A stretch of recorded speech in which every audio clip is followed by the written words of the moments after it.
তুমি আমাদের অনুমতি ছাড়া এই বাগানে প্রবেশ করলে কেন? কি উদ্দেশ্যে তুমি এই বাগানে প্রবেশ করলে?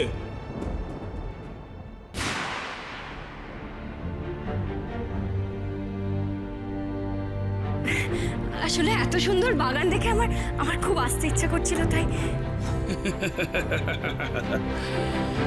শুনলাম তোমার নাকি স্বামী মারা গেছে, সে নাকি পাথরের পুতুল হয়ে গেছে।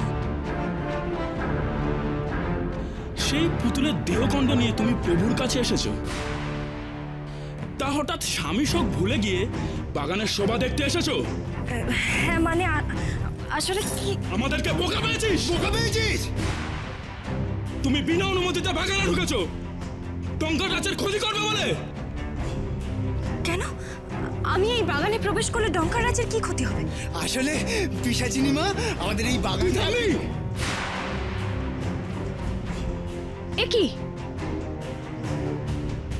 তোমরা এখানে কি করছো? কি ঘটেছে? কি ঘটেছে?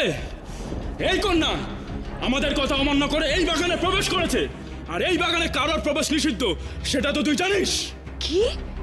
ওর এত বড় স্পর্ধা! তোমাদের বারণ অমান্য করে ও এই বাগানে প্রবেশ করেছে? তোমরা ছাড়ো ওকে। ওকে আমি প্রাসাদপুরীতে নিয়ে গিয়ে বন্দি করে রাখছি। আজ থেকে ওই কন্যার সব দায়িত্ব তোর। সারাক্ষণ ওকে নজরবন্দি করে রাখবি। আমি প্রভুকে বলে দেবো তোকে যেন এই দায়িত্ব বহাল করে। অন্য দাসীরা কাজ করতে পারছে না। তাদের ফাঁকি দিয়েও পালিয়ে এসেছে। ওকে বিশ্বাস করাটাই ভুল হয়েছে আমার। ও আসলে আমার ক্ষতি চায়।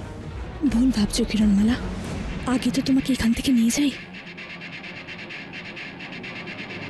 এসো আমার সাথে, চলো।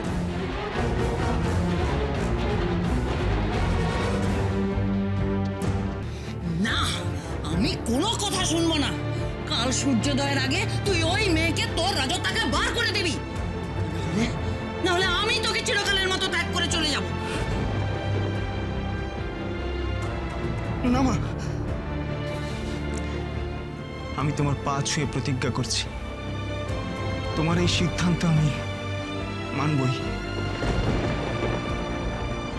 কিন্তু আমাকে একটু সময় দাও। আমি সত্যিই কিরণমালাকে রাজ্যের বাইরে বার